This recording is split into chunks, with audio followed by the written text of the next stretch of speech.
that the land still belongs to them because they're in an appeal process.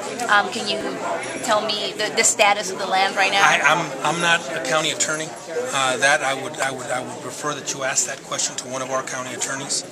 But what I can tell you, what has happened today was a historic event. We are the owners of the property. I think we have taken it, I don't know if through eminent domain or not, but there has been a process that has been followed.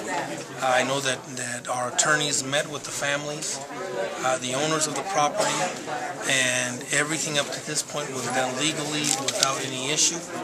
The property has been bought by the county. We turned over the deed today to GSA, so we are the owners of that property. Yeah, I mean, it sounds like we don't have to go to the county attorneys because explain to our viewers exactly what you signed today. I mean, you signed over the land. Yeah, what we signed over today was the land itself, reassuring that this was the most important day. Was when we turn over the land to GSA, and that is exactly what has happened today. We are the owners of the property, and we just turned that over to GSA. So I don't know what other issues are pending. I haven't been made aware of anything as of recently. I would have liked, if there was other issues that somebody talked to me over them, or nobody has. But I know that this has been an issue that our county attorneys and the attorneys of the actual previous owners of the property we're discussing, so that would be best to leave. It sounds like it's a done deal, though. Yeah, it's a done deal. It's a done deal. When was this the first time it came to your attention? This issue. This issue?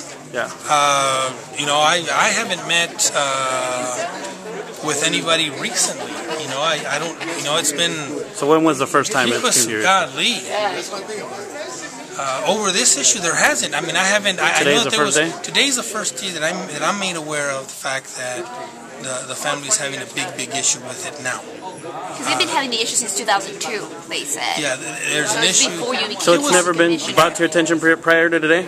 No, not saying that. I know that there's been issues. Of course, whenever you've got a property and somebody wants it, and the port of entry is going to be built, one being an owner of a property and knowing that somebody else needs it, you're going to ask, I think, for more money or whatever the case may be.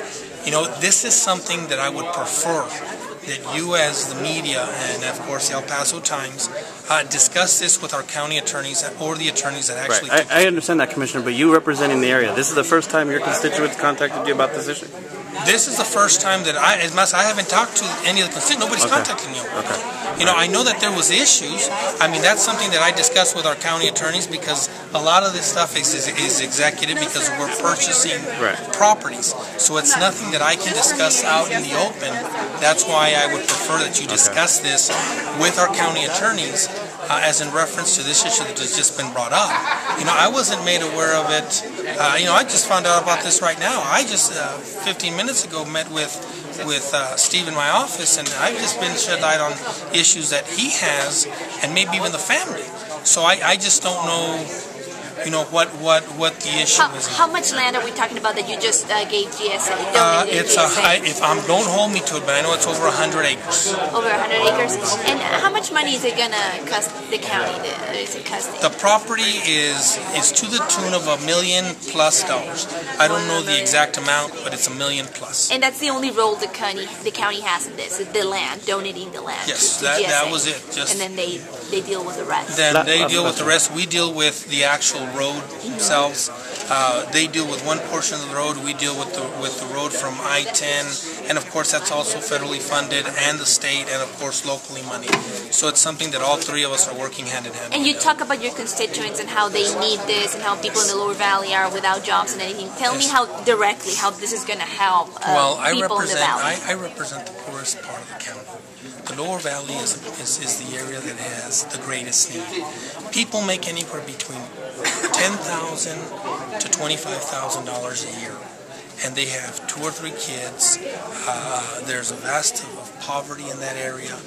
This port of entry will infuse will bring a big infusion into the Lower Valley part of El Paso, because it's going to create jobs. We already have an MMD, a municipal district out there that bought 1,000 acres to build big warehouses out there with railroad to make sure, that in and of itself is, and that's a private organization.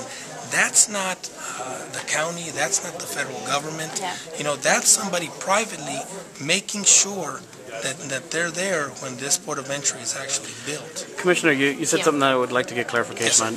You said that you weren't sure the mechanism that was used to purchase this land, but you've been working on this project for a long time now. I wasn't saying that the mechanism wasn't an issue. The issue is that when it comes down to properties and stuff that the county buys, okay, that is left up to our purchasing agent, and that is left up to our county attorneys. So eminent domain issues aren't your No, privy. eminent domain issues are part of what we deal with on a day-to-day basis. But that is something that was taken up by our county attorneys, and of course by our purchasing agent, and all those individuals involved. Of course, the family itself.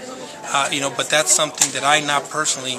Am going to do, or am I going to make a statement and saying that it was because of me? It was a process that was followed, and something that I think, as an individual from this community, and as somebody who's reporting on this issue, I leave this up to our county attorneys to deal with. Okay, that's what you're saying. So you can talk to them. Right now, you said that, or somebody had said there was about 200 jobs that are going to be directly impacted through the construction. Any idea of what economic impact it'll have long term? Golly, long term, it's going to be the port of entry. It's going to be the largest port of entry in the Lower Valley, in El Paso, and one of the largest in the state.